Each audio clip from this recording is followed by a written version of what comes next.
បាទឧស្សាហ៍ញាតគ្រប់ជីវសួរពុកម៉ែបងប្អូនអរគ្នាបាទថ្ងៃនេះមកបង្ហាញមួយផ្ទះមួយដែលខ្ញុំធ្វើនៅខាងស្រុកមង្គលបុរីខេត្តបន្ទាយមានជ័យនៅក្រោយសាលាឃុំសឿបងប្អូននៅចិត្តផ្សារសឿតែម្ដងផ្ទះនេះមានទំហំតឹង7ម៉ែត្របដោយ15ម៉ែត្របងប្អូនបាទហើយមានលានចំហៀងចេញមកចំណុចនេះ1ម៉ែត្រ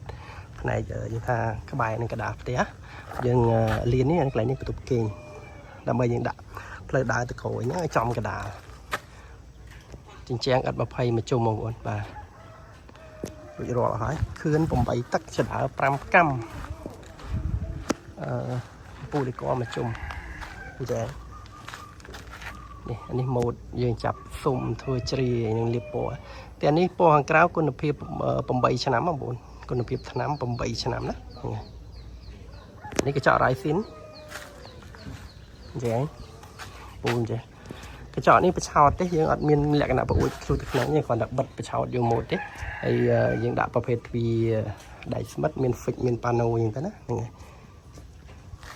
នេះ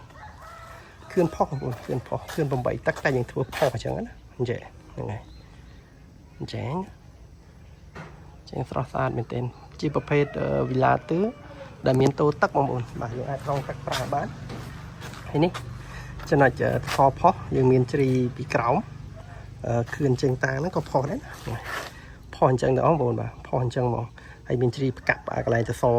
ផុសហ្នឹងមួយជាន់ទៀតណាហើយកន្លែងនេះយើងមានចាក់ថាសលើប្រួចអញ្ចឹងទៅនេះបងប្អូននេះ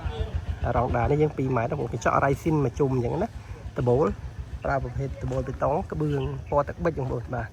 ម៉ូតនេះក៏ជាម៉ូតថ្មីដែរបងប្អូនបាទស្រស់ស្អាតវីឡាទើមុខកប៉ាល់ប៉ុន្តែយើងមានដេគ័រម៉ូតបន្ថែមប្លែកជាងរាល់ដងអញ្ចឹងណាចេញហើយតសយើងប្រើប្រភេទតសផុសមានកាត់ឡង់ទៅហើយតាម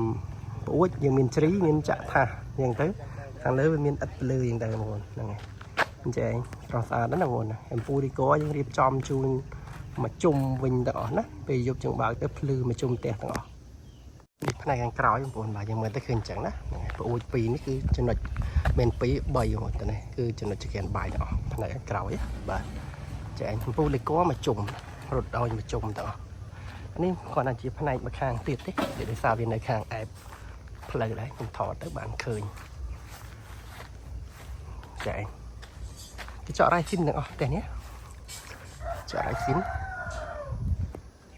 នេះខឿនខាងក្រោមផុសបងប្អូនតែយើងមានជ្រីជើងតាងពីក្រោមហ្នឹងផ្កាប់ពីលើមួយជាន់ទៀតនេះចេះនេះមួយខាងទៀតបងប្អូនបាទនេះមួយខាងទៀតផាកប្រហែលគ្នាតែគាត់នៅចំណុចនេះវាមានចំណុចប៉យចំហៀងដបូលក៏ប៉យដែរចាហ្នឹងខ្ញុំមានរូបថតពីលើសម្រាប់បងប្អូនមើលដល់ពេលយើងធ្វើអញ្ចឹងរូបរាងដបូលយើងវាចេញមកជាកលៈនេះលៀនមកចេះចំណុចនេះនេះបងប្អូនបាទវាលៀនចេះនេះសម្រាប់ជ្រីបាទជ្រីច្រើនតិចណាជើងតាងជ្រីតសផ្កាប់ពីលើពីក្រោមហ្នឹងទៅនេះស្ដាចេញចំហៀងចេះផ្ទះនេះទ្វារផ្ទះចេញចំហៀងលាក់បាំងអត់ឃើញណាមកបើយើងមើលអត់ដល់កលៈវាអត់ដឹងថាយើងលាក់ទ្វារចំហៀងនៅនេះខាងក្រោយក៏អត់មានទ្វារចេញដែរនេះចេញចំហៀងស្ដាបាំងចិត្តមកស្អាតមកសមរម្យហ្នឹងអញ្ចឹង